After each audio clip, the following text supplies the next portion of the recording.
Amid mounting criticisms and call for his resignation, the Registrar of the Joint Admissions and Matriculation Board, JAMB, Professor Ishaq Oloyede, has firmly denied allegations of regional bias in the conduct of the 2025 Unified Tertiary Matriculation Examination, UTME, following a critical technical glitch that disrupted results in parts of the Southeast and Lagos.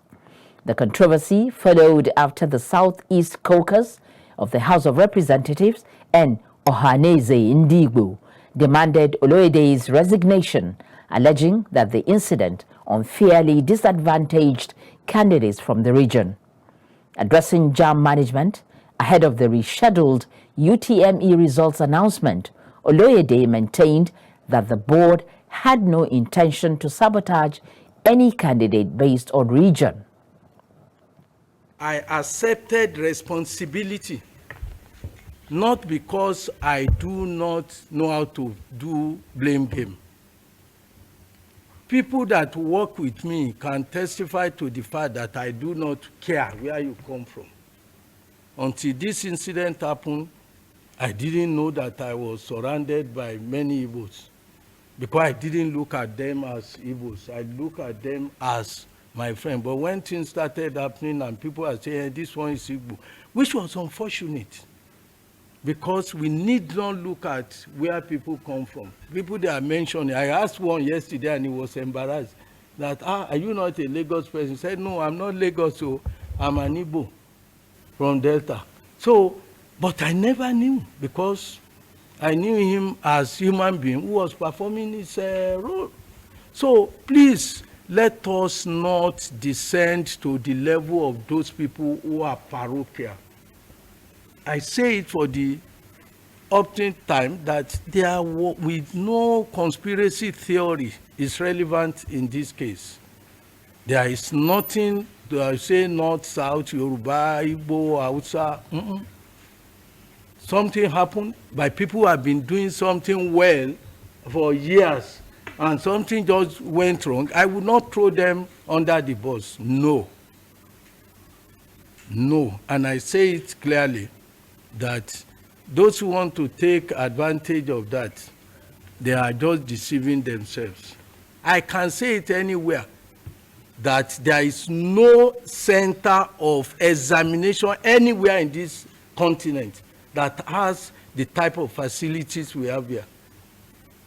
I'm not talking just as a Nigerian. Many of you who know me know that have played active role in education in this continent and outside this continent.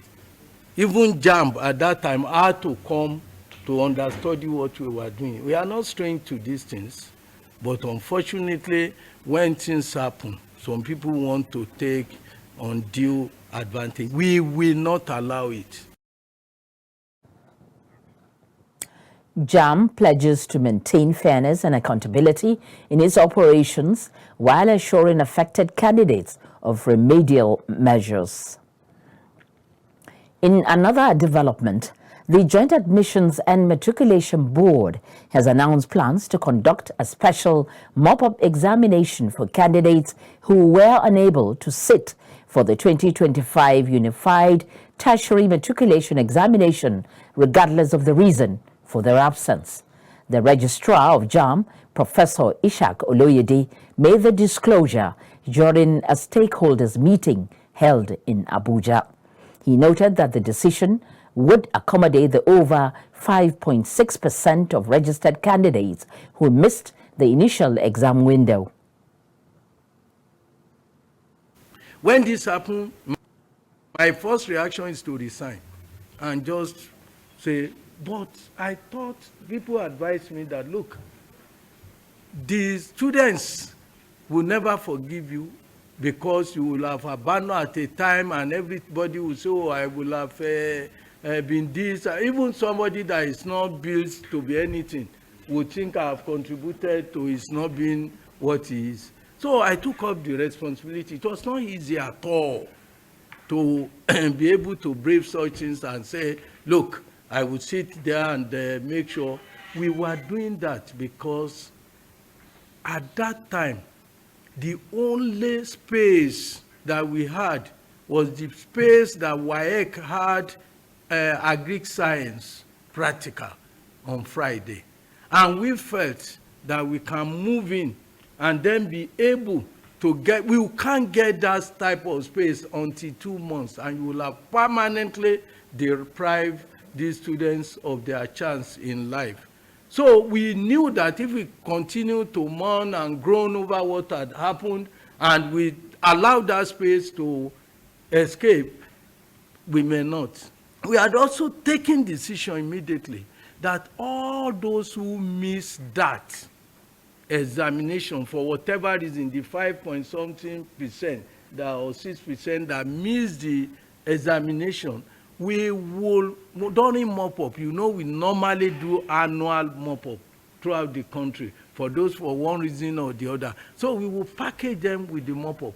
And it is for that reason we have also decided that even those who missed the earlier initial exam, who are absent, we will extend this opportunity to them. Reacting to public criticisms and allegations of bias in the conduct of the exams, Oloyede dismissed such claims, calling for an end to divisive narratives.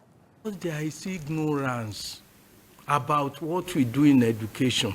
People who are supposed to not to even be serving tea where education is being discussed, you see them on television pontificating about things they know little about. They know little about, spreading ignorance. Many do not know the difference between achievement test and selection test, placement test. They will just be talking about things at times. Some will even be saying, oh, a search in America, this one. They don't know the difference. They don't know. They will model the whole thing up. Some will even say, extend the, have you ever heard of any placement test that is being extended anywhere in the world? Education is a profession. Let them stop talking about things they know little about, because it's very offensive that somebody that ought not to be a primary school teacher pontificating and grandstanding and telling somebody who had undergone the system what to do. It's just like a truck puller, or what do they call those, truck pusher, directing a pilot on how to fly. I don't know. The JAMB registrar also praised candidates and examination officials for their resilience in the face of logistical challenges.